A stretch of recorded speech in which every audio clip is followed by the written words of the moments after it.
नमस्कार दोस्तों। आज हम बुद्धा द साइंटिस्ट की इस खास सीरीज में एक ऐसे रहस्य को समझने वाले हैं जिसने प्राचीन भारत के सबसे बड़े विद्वानों को चौंका दिया था और जिसे आज की मॉडर्न साइंस और मनोविज्ञान भी स्वीकार करती है। अब आप ही बताइए, अगर कोई आपको बताए कि कोई इंसान सर्वज्ञानी है तो क्या आप बिना परखे उस पर भरोसा कर लेंगे? क्या हमें किसी को महान मानने से पहले उसे परखना चाहिए या बस समाज की बातों पर भरोसा कर लेना चाहिए? क्या हम भी कभी-कभी बिना तर्क और प्रमाण के किसी को महान मान लेते हैं? 2500 साल पहले एक महान वृद्ध विद्वान ब्रह्मायु के मन में भी यही सवाल उठा। उन्हें बताया गया कि गौतम बुद्ध एक सम्यक संबुद्ध, फुली एनलाइटेंड हैं, लेकिन उन्होंने इस बात पर आंख मूंद कर भरोसा नहीं किया। उन्होंने फैसला किया कि वह खुद बुद्ध की परीक्षा लेंगे, यह जानने के लिए कि क्या बुद्ध सच में ज्ञानी है या यह सिर्फ एक अफवाह है। आज हम इसी कहानी को गहराई से समझेंगे और जानेंगे कि आधुनिक मनोविज्ञान और न्यूरोसाइंस भी इस पर क्या कहती है। इसीलिए इस वीडियो को अंत तक जरूर देखें, क्योंकि इसमें ऐसे मनोवैज्ञानिक तथ्य हैं जो आपकी सोच और निर्णय लेने की क्षमता को पूरी तरह बदल सकते हैं। कहानी शुरू होती है। स्थान: विदेह जनपद, प्राचीन भारत। गौतम बुद्ध अपने 500 भिक्षुओं के साथ सत्संग यात्रा चारिका कर रहे थे। उनकी ख्याति पूरे विदेह राज्य में फैल चुकी थी। हर जगह उनकी शिक्षा की चर्चा हो रही थी। इसी समय एक अत्यंत वृद्ध और प्रतिष्ठित विद्वान ब्रह्मायु ने सुना कि एक व्यक्ति जिसे बुद्ध कहा जाता है वह सम्यक संबुद्ध, अरहंत और महान शिक्षक हैं। ब्रह्मायु को संदेह हुआ, क्या यह सच है? क्या यह व्यक्ति वास्तव में ज्ञानी है या सिर्फ लोगों की श्रद्धा का परिणाम? आज भी यही सवाल हम सबके मन में आता है। हम किसी को महान मानते हैं, लेकिन क्या वह सच में महान है? हम सोशल मीडिया, टीवी या समाज में किसी को आइडल बना लेते हैं, लेकिन क्या हमने उसे खुद परखा है? ब्रह्मायु ने सोचा, मैं इस व्यक्ति की परीक्षा लूंगा। साइकोलॉजी और न्यूरोसाइंस, हम किसे महान मानते हैं? क्या आपने कभी नोटिस किया है, जब कोई व्यक्ति खूबसूरत, आत्मविश्वासी और प्रभावशाली तरीके से बात करता है तो हमारा दिमाग तुरंत मान लेता है कि वह ज्ञानी, अच्छा और भरोसेमंद भी होगा। इसे मनोविज्ञान में हालो इफेक्ट कहते हैं। यानी अगर किसी व्यक्ति का एक गुण अच्छा लगे तो हमारा दिमाग मान लेता है कि उसके बाकी गुण भी अच्छे होंगे। यहां पर दो तरह की सोच काम करती हैं। सिस्टम 1 थिंकिंग, फास्ट थिंकिंग, जब हम बिना तर्क के झट से किसी को सही मान लेते हैं। सिस्टम 2 थिंकिंग, स्लो थिंकिंग, जब हम पहले तर्क करते हैं फिर निर्णय लेते हैं। अधिकतर लोग सिस्टम 1 थिंकिंग से काम करते हैं और कई बार फेक गुरूस और भ्रम का शिकार हो जाते हैं। लेकिन ब्रह्मायु इस गलती को नहीं करना चाहते थे।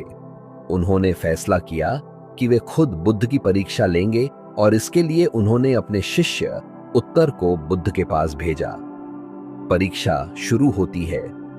वेदों के अनुसार एक महान पुरुष के शरीर में 32 विशिष्ट लक्षण होते हैं। यदि कोई व्यक्ति गृहस्थ जीवन जिए तो वह चक्रवर्ती सम्राट, यूनिवर्सल किंग बनता है। यदि वह संन्यास ले तो वह सम्यक संबुद्ध, फुली एनलाइटेंड बुद्धा बनता है। ब्रह्मायु ने अपने सबसे भरोसेमंद शिष्य उत्तर को बुद्ध की परीक्षा लेने के लिए भेजा। उत्तर ने क्या किया? वह बुद्ध के पास गया और 6 महीने तक छाया की तरह उनके साथ रहा। उसने देखा कि बुद्ध कैसे चलते हैं, कैसे बैठते हैं, कैसे बात करते हैं और उनका हर एक कार्य कैसा होता है। उसने देखा कि बुद्ध का हर कार्य संतुलित, पूर्ण चेतना में और करुणा से भरा हुआ था। अब सवाल यह था, क्या बुद्ध सच में सम्यक संबुद्ध थे?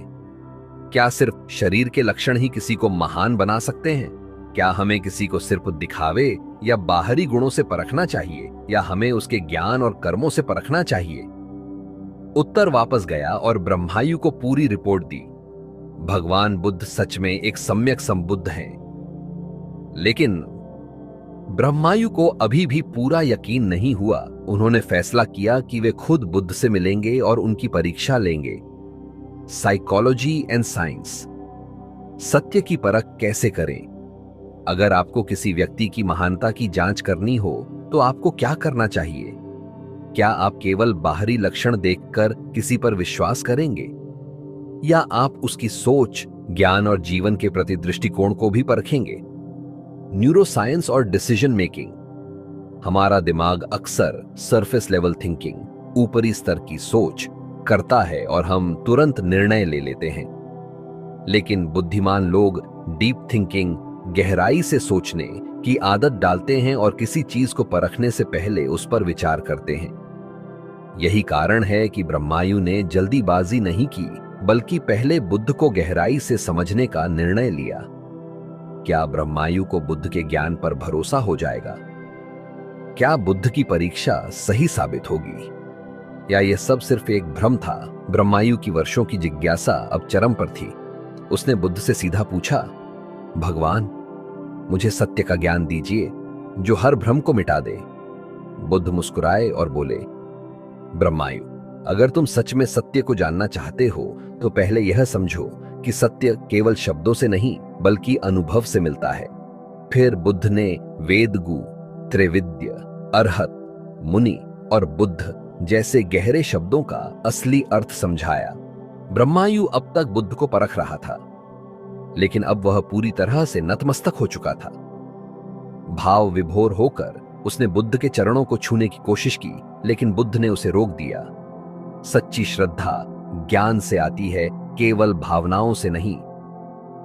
अब वह क्षण आ गया था जब बुद्ध ने ब्रह्मायु को असली ज्ञान दिया। बुद्ध की शिक्षा और आज का मनोविज्ञान, साइकोलॉजी एंड न्यूरोसाइंस। बुद्ध ने ब्रह्मायु को धर्म के 4 प्रमुख सत्य बताए, जिन्हें 4 आर्य सत्य, 4 नोबल ट्रूथ्स कहते हैं। दुख, सफरिंग एग्जिस्ट्स, जीवन में पीड़ा और संघर्ष अनिवार्य है। समुदय, कॉज ऑफ सफरिंग, यह दुख हमारे अहंकार, इच्छाओं और मोह से उत्पन्न होता है। निरोध, सेसेशन ऑफ सफरिंग, जब हम इन मानसिक बंधनों को छोड़ते हैं तो दुख समाप्त हो जाता है। मार्ग, पाथ टू एंड सफरिंग, यह दुख को मिटाने का मार्ग ध्यान, संतुलित जीवन और सच्चे ज्ञान से होकर जाता है। न्यूरोसाइंस भी यही कहता है, अहंकार, इच्छाएं और क्रोध हमें मानसिक रूप से परेशान करते हैं। जब हमारा दिमाग इन भावनाओं में उलझा होता है तो एमिगडाला, जो भावनाओं को नियंत्रित करता है, ओवर एक्टिव हो जाता है, जिससे तनाव और बेचैनी बढ़ती है। ध्यान और आत्म स्वीकृति से मानसिक शांति मिलती है।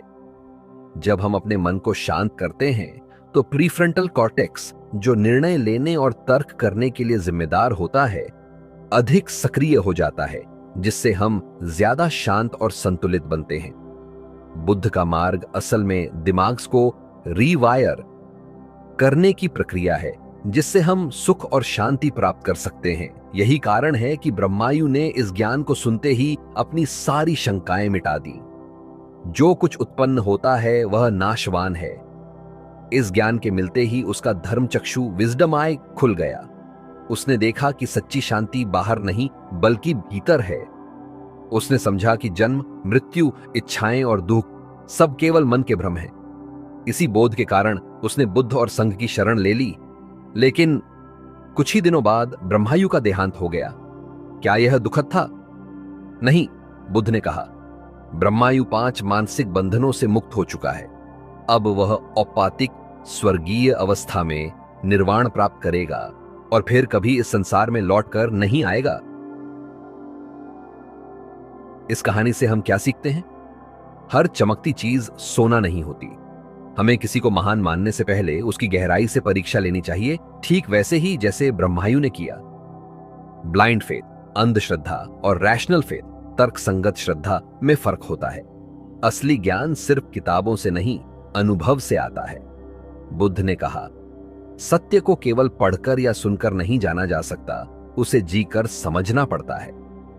आज मनोविज्ञान भी कहता है कि सिर्फ पढ़ना या जानना काफी नहीं, असल बदलाव तब आता है जब हम अपने विचार और आदतें बदलते हैं। हमारी मानसिक शांति हमारे अपने हाथ में है। हमारा दुख हमारी इच्छाओं से आता है और सुख इनसे मुक्ति से मिलता है। आज का विज्ञान भी कहता है कि मिनिमलिज्म, मेडिटेशन और सेल्फ रिफ्लेक्शन से मन की शांति प्राप्त की जा सकती है। तो सवाल यह है, क्या आप भी इस मानसिक शांति की ओर बढ़ना चाहते हैं? तो अब सवाल आपसे, क्या आप भी बिना तर्क किए किसी पर आंख मूंद कर भरोसा कर लेते हैं?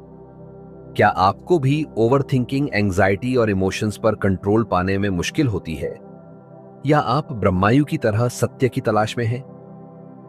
कमेंट में बताइए, आपका सबसे बड़ा मानसिक बंधन कौन सा है? अगर आपको यह सीख पसंद आई तो इस वीडियो को लाइक करें और चैनल को सब्सक्राइब करें, ताकि हम बुद्ध की और गहरी कहानियों को विज्ञान के साथ जोड़कर समझते रहें। धैर्य और शांति बनाए रखें। अगली वीडियो में फिर मिलेंगे, तब तक के लिए रहें जिज्ञासु और रहें स्मार्ट। योगा।